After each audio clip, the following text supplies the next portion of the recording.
Bonjour très chers amis, démocrates africains, peuple du monde entier, chers compatriotes du Congo-Brazzaville.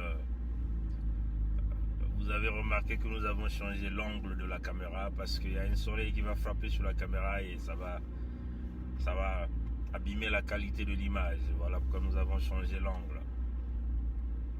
Intimidation, menace de mort, c'est ce qui se passe au Congo.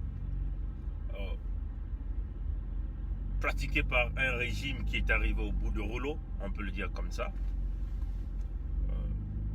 Des gens pensent que ce pays-là leur appartient. Mais si ces gens-là, Sassou et son régime, les bonobos revenant d'Oyo et toute cette partie contre d'Oyo, se comportent de cette façon parce que nous-mêmes, le peuple congolais, nous avons voulu que nous avons donné l'opportunité à Sassou de s'installer de cette manière, de mettre au sein de nos parents une fureur, une peur, on peut même dire comme ça, une crainte, parce que nous l'avons accepté. Nous nous sommes simplement décidés de se comporter en victime heureuse, et en ce moment-là, le dictateur s'est vu monter en puissance. Si nous faisons face à un peuple qui était conscient de sa situation, sérieux de sa situation, nous ne serons pas arrivés là. Voilà pourquoi nous demandons à tout un chacun de nous de faire sa part de sacrifice. Nous nous sommes sacrifiés. Le fait déjà que nous venons vous parler tous les jours, à haute voix, à visage découvert, c'est un sacrifice énorme. Le fait que nous nous déplaçons pour aller essayer de toquer les portes pour trouver quelques ouvertures ou de l'assistance pour les problèmes du Congo, c'est un sacrifice énorme. Le fait que nous mettons la main dans nos porte-monnaies pour s'acheter des billets d'hôtel, des billets des avions, payer les hôtels, payer le transport autour de nous, ça fait partie du sacrifice de ce pays-là. Nous ne le faisons pas parce que nous aimons le Congo plus que vous, non. Tous nous aimons le Congo. Mais il faut simplement se doter du caractère du sacrifice ultime. Le caractère du sacrifice ultime. Le caractère du sacrifice ultime ferait que nous arriverons à chasser les dictateurs heureux, on peut dire les dictateurs en puissance, qui se sont barricadés dans notre pays. Et en ce moment-là, nous n'allons plus continuer à jouer le rôle d'esclaves heureux. Oui, tout le monde est en train de crier. Oui, on ne paye pas le salaire. Nous avons vu une vidéo sur Vox TV, qui est la télévision de Denis Christel, gérée par Véron Mankou. Véron Mankou, je sais qu'il suit très bien nos vidéos, là, est rentré dans une arnaque. Au début, il avait des bonnes idées, mais tout de suite, l'idée a été récupérée. Il a vu donc le pactole qui devait rentrer dans sa poche. Il est venu nous vendre l'idée de téléphone Elikia. Ils ont pompé des milliards de francs CFA dans ce projet, chers compatriotes. Ce dossier-là, nous avons, ce grand dossier-là, de Véron Mankou. Les promoteurs économiques, la magouille au niveau de la Chine, c'est un grand dossier comme ça que nous avons. Un document qui nous a été parvenu dans ce projet Elikia,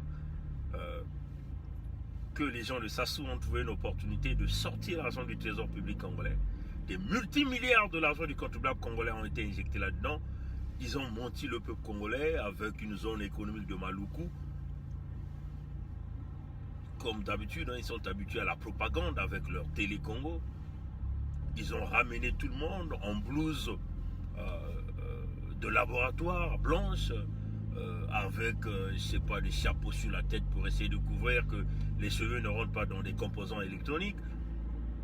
Ils ont fait passer les images en boucle, convainquant le peuple congolais que c'était un start-up qui devait donc booster le domaine d'emploi au Congo.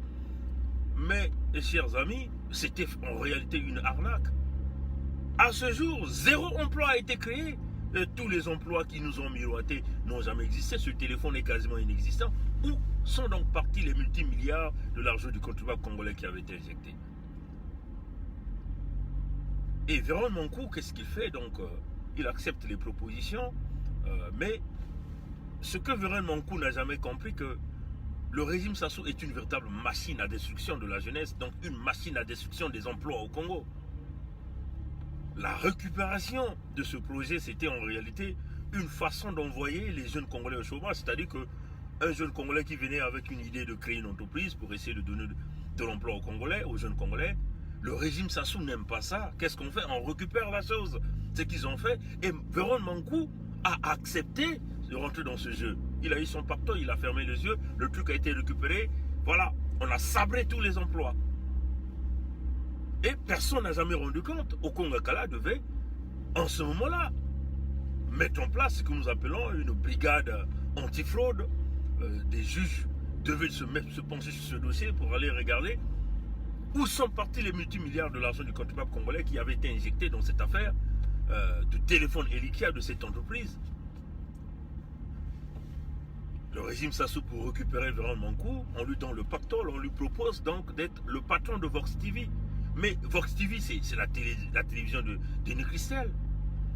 Et cette chaîne-là fera la grande publicité de tous les événements qui se passent au pays, comme d'ailleurs ce que vous avez vu, des militaires, la milice privée de Sassou, qui faisaient des séances de répétition pour se préparer, parce qu'ils savent, hein, ils sont en train de se préparer à un passage en force, comme déjà ce qu'ils avaient fait pendant le référendum. Pour mater les Congolais, ils préparent des équipes et au même moment, ils mènent des campagnes médiatiques pour renforcer la peur au sein du cœur des Congolais, en vous faisant passer toutes ces images et tout cela. Vous voyez, chers amis, donc,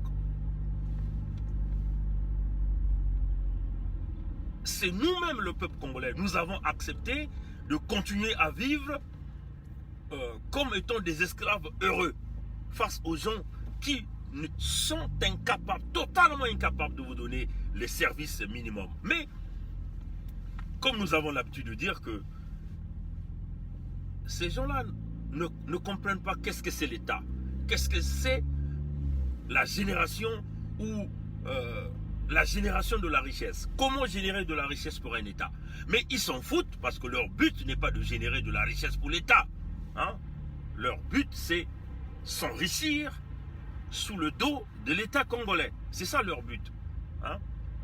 Générer de la richesse dans un pays sérieux, c'est que l'État vous donne tous les services nécessaires.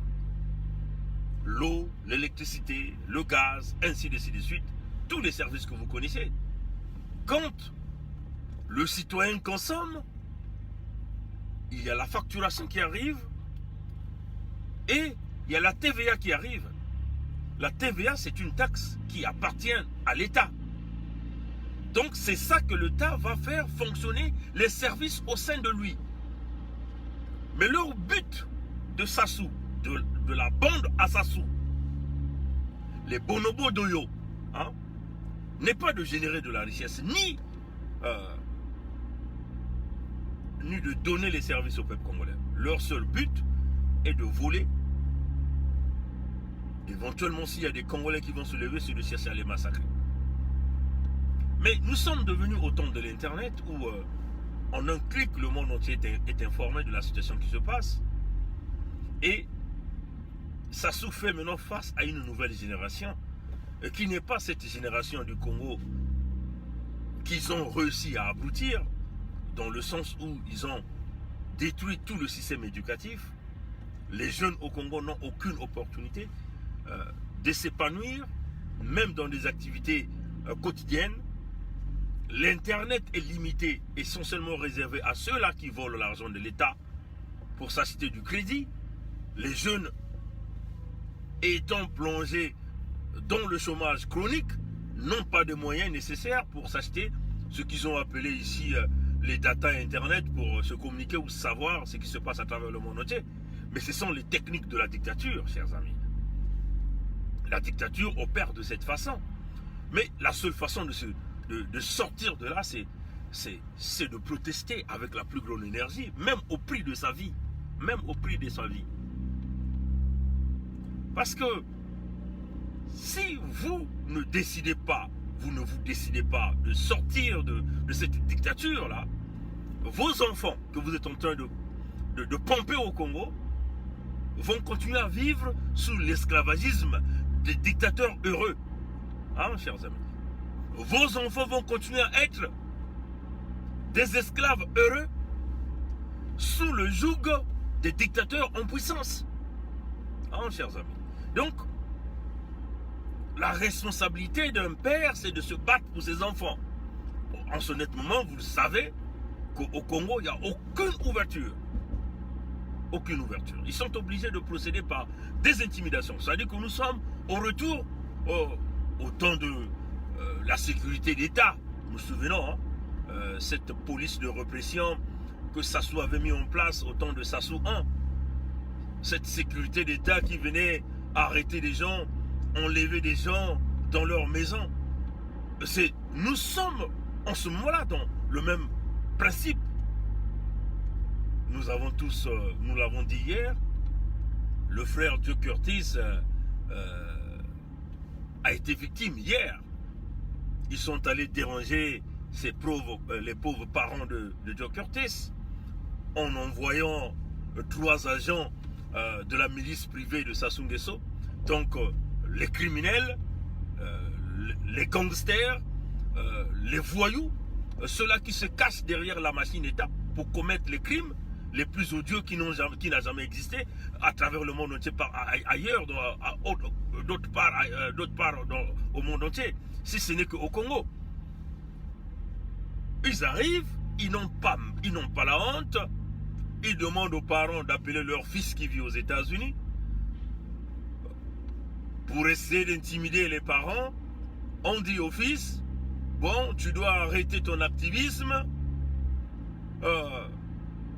c'est toi qui as reçu cette délégation de Paris et du Canada. Donc si toi tu n'arrêtes pas, nous allons arrêter tes parents et nous allons brûler votre maison. Allez-y dire à Sassou que c'est un malade mental.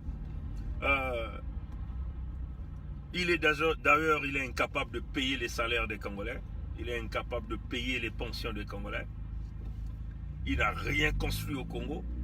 Tout ce qu'il a tenu, c'est une construction sur du sable qui finira par s'écrouler parce qu'il détient une poisse exceptionnelle qui ferait que tout ce qu'il a touché dans ses mains n'a jamais réussi. La preuve en est que cet homme est resté plus de 50 ans dans les rouages du pouvoir. Il n'a jamais rien apporté au peuple congolais. Et donc tu vas aller toucher la maison que tu n'as jamais construite. Mais vous devez avoir honte. Vous devez vous gêner. Vous croyez que nous sommes une génération où on peut nous intimider?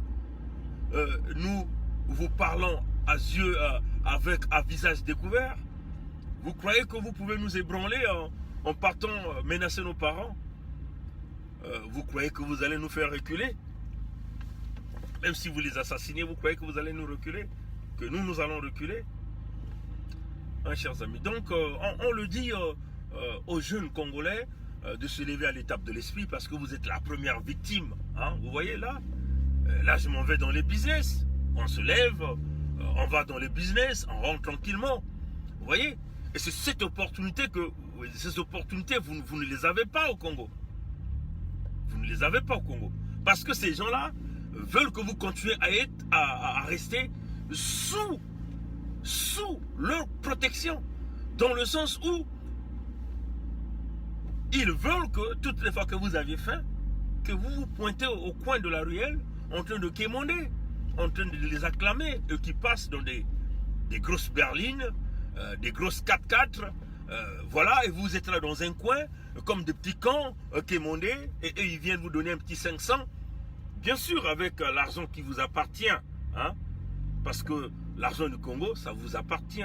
L'argent du Congo, ça n'appartient pas à Sassou. On a toujours dit que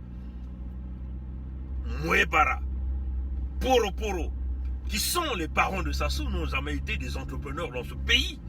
Donc tout ce que Sassou a acquis, il ne l'a pas acquis par la compétence. On le répète, tout ce que Sassou a acquis, tout ce que les proches de Sassou ont acquis, ils n'ont pas acquis par la compétence ou par le mérite. Ils l'ont acquis par le biais du vol, par le biais de la criminalité, par le biais des assassinats, par le biais du vol. C'est cela, chers amis. Et c'est cela qui est la vérité. Et personne ne peut nier cela. Parce que même l'international, même les médias internationaux en parlent. Les associations, les organisations à but non lucratif en parlent. Que ces gens-là, c'est des voleurs, c'est des criminels, c'est des assassins. Mais vous, au Congo, vous êtes là en train de les acclamer. Parce que vous aviez mis des choses dans votre tête, là, qui vous fait croire qu'il faut protéger l'ethnie. Nous ne sommes plus là-bas.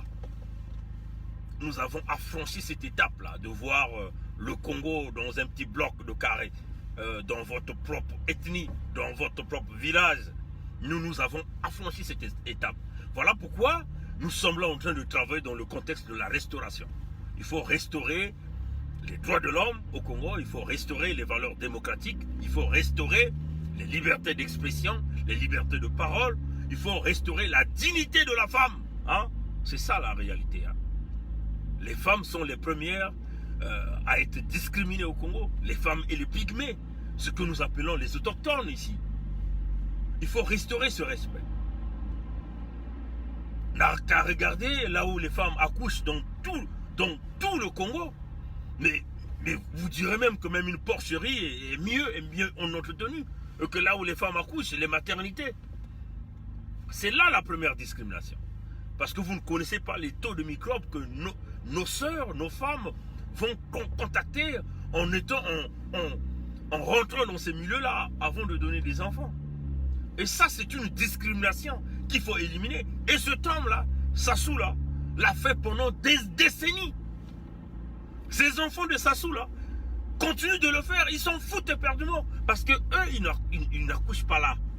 Ils vont accoucher en Europe, aux États-Unis. C'est comme ça que les gens la font. Puisqu'ils savent qu'il y a le droit de sol aux États-Unis, ils volent l'argent de l'État, ils ont des circuits diplomatiques par lesquels ils obtiennent des visas, et ils envoient leurs femmes accoucher aux États-Unis, avec l'argent du contribuable français. Et l'enfant est américain. Et vous êtes là en train d'acclamer. Regardez les conditions dans lesquelles nos mamans vont dans les marchés. Tout un chacun de nous, qui achetons cette nourriture, contracte des bactéries, et qui, éventuellement, réduit notre temps de vie sur cette terre au Congo. Les poubelles, l'insalubrité qui atteint le niveau le plus élevé. Mais c'est fait sciemment, c'est fait par exprès. C'est une volonté personnelle d'un individu qui est Sassou Denis. Et vous êtes là en train d'acclamer cet homme. Pour nous, Sassou ne représente rien. Rien. Et cet homme, jamais nous allons respecter cet homme. Parce que c'est une racaille politique, une machine à tuer. Il n'aura jamais de l'amour pour le Congolais. Et là, il est en train de vous préparer pour vous mettre son fils Zaïrois au Congo. Et vous êtes là en train d'acclamer. Oui, ceux qui viennent nous dire, oui, vous êtes Zaïrois, c'est une insulte. Ça, c'est votre pensée. Zaïrois n'est pas une insulte. Hein? C'est vous qui rentrez dans les étapes des émotions. Nous ne serons jamais dans les étapes des émotions. Nous ne rentrerons jamais dans vos petits calculs. Oh, Moninga, Tika, oh non, laisse. Chez nous, il y a le laisse, là, c'est fini là. Parce que c'est ça qui nous a plongé dans cette difficulté, dans cette crise économique. Parce que le laisser aller. Lissouba a laissé glisser un serpent. Lissouba a laissé glisser un serpent. Parce qu'il y a eu le laisser. Parce que tout un chacun voyait son compte. Mais regardez comment le serpent là est revenu. Un dragon. Mais là, vous êtes en train de mettre un serpent à 10 têtes au pouvoir au Congo. Mes chers amis, même ces militaires de Sassou là, vous allez le regretter amèrement. Christella ne vous aime pas. Il a le dédain des Congolais. Il est gonflé. Il a une tête de tortue. Mais il est gonflé. Gonflé à jamais. Bagage intellectuel zéro. Aucune vision, même dans sa pensée, même dans sa façon de parler. Incapable de tenir un débat. C'est du jamais vu. Un pays où il y a des élections. Aucun débat n'est réalisé. Et vous êtes toujours dans l'état primitif. Pendant que les autres sont en train d'évoluer. Regardez la Côte d'Ivoire. Élection présidentielle, le débat est là. Débat télévisé. Au Sénégal, débat télévisé. Partout les autres sont en train d'évoluer. Vous n'évoluez jamais. Vous croyez que ces gens-là peuvent tenir le débat face à face? Quand on leur dit venez à l'ONU, on va débattre, ils sont capables de tenir le débat? Ils ne sont pas capables de tenir le débat. Ils aiment la facilité, la fraude, les massacres, les tueries. Voilà pourquoi ils procèdent par des menaces. Vous pensez que en partant menacer les parents de ces Congolais-là, c'est ça la solution? Ou en partant à un dialogue à la sauce Mbéri Martin, comme ils vont faire aujourd'hui, aller rencontrer Satima Biala dans le siège de l'UPADES de Diata, le siège qui a été construit par l'argent de Sassou Nguesso. Donc vous croyez que c'est ça la solution? Votre dialogue que vous allez organiser au Congo à la sauce Sassou, vous croyez que c'est ça la solution? C'est nous qui bloquons le Congo. Ce n'est pas Sassou. C'est nous qui avons bloqué le Congo. Donc ce n'est pas le dialogue que Sassou va organiser avec Mbéri Martin qui va débloquer le Congo. Mais vous vous trompez. Même les opposants de Sassou sont en train de se tromper. Les faux opposants, vous êtes en train de vous tromper. C'est nous. Nous ne sommes pas nombreux. Ceux qui bloquent le Congo ne sont pas nombreux. Vous voyez? Donc tant que ceux-là qui bloquent le Congo ne vont pas aller signer pour dire nous avons libéré le Congo, rien ne va se passer. Vous allez organiser vos dialogues, les formes, vous allez organiser vos gouvernements d'union nationale, rien ne se fera. Rien. On vous le dit. Donc la solution, ce n'est pas, oui, vous allez sortir les opposants politiques. Ce n'est pas ça la solution. La solution, la sortie des prisonniers politiques fait partie peut-être de quelques préavis. Hein? Ça fait partie de quelques préavis. Mais la solution, Sassou dépose le pouvoir. C'est ça la solution. Et il y aura une dissolution temporaire de la police, de la gendarmerie et de l'armée du Congo. Parce que ça représente une police privée, une milice privée de Sassou Denis. L'armée représente une milice privée. Donc il faut qu'il y ait la dissolution temporaire. Voilà pourquoi nous devons avoir 40 000 à 60 000 casques bleus pour sécuriser le Congo, le temps qu'on rétablisse l'ordre dans les forces de police, dans les forces de sécurité du Congo-Brazzaville. Tant que cela ne se fera pas, ne nous parlez pas d'un dialogue, parce que c'est un dialogue entre amis, entre l'opposant reconnu par Sassou, nommé par Sassou, qui est Satima Biala, et son écurie. Éventuellement, son écurie, c'est Guy Parfait Kolela, Paul-Marie Mpouele, et tous ces gens qui sont derrière, et aussi l'opposition de farce, menée par Nzo Mathias, menée par Jean Itadi, menée par Christophe Mukwege, et les Claudine Mounari, les Boao, parce que eux et les Mierassa, ils attendent que ça. Le dialogue de Sassou, allez-y faire votre dialogue. Les Congolais ne sont pas là-bas. Rien ne va se passer. Même si vous faites votre dialogue, rien ne se fera. Du point de vue international, nous allons continuer à bloquer le Congo. C'est ça la réalité. Donc, pour débloquer le Congo, Sassou dehors. On va mener une transition sans Sassou, bien sûr, appuyé par la dissolution complète du Parti Congolais du Travail, dont les membres de ce parti sont payés avec l'argent du contribuable congolais. C'est ça la raison sine qua non, un parti qui a fraudé la nation pendant des décennies, dont les membres sont toujours payés avec l'argent du Congo. Et c'est ça la raison, la première raison qui nous ferait dissoudre ce parti nazi qui a toujours fraudé, et ce parti va rembourser l'argent du Congo. C'est ça la réalité. Nous allons confisquer les maisons de tous ces dignitaires de ce parti-là. Nous allons le revendre, vente aux enchères, pour récupérer au moins une partie de l'argent du Congo que ce parti-là a volé à l'État. Il y a des caciques. Nous ferons partie de ces caciques pour restaurer le pays. Il y a de ceux qui vont diriger et il y a des technocrates derrière ceux qui vont diriger. Nous allons laisser ceux qui vont diriger au pouvoir. Nous serons derrière là pour leur dire ce qu'il faut faire. S'ils ne font pas ce que nous leur disons, nous allons les défaire du pouvoir. C'est comme ça que ça va se faire. Voilà un peu, chers amis, encore soutien indéfectible à notre frère Joe Curtis et à ses parents. Et honte à Sassou, nous avons dit que nous appliquerons l'échelle 1 sur 4. Vous touchez à 1 là-bas, nous toucherons à 4 ici. On va vous prouver que de quel bois nous nous réchauffons aussi. Voilà, donc passez une très bonne journée, chers amis. Nous sommes là. Il est quelle heure là? Essayez de regarder là. Voilà. Donc il est 8h19 ici. Et il fait 13 degrés ici à Toronto au Canada. 13 degrés Celsius. Que le Créateur nous garde.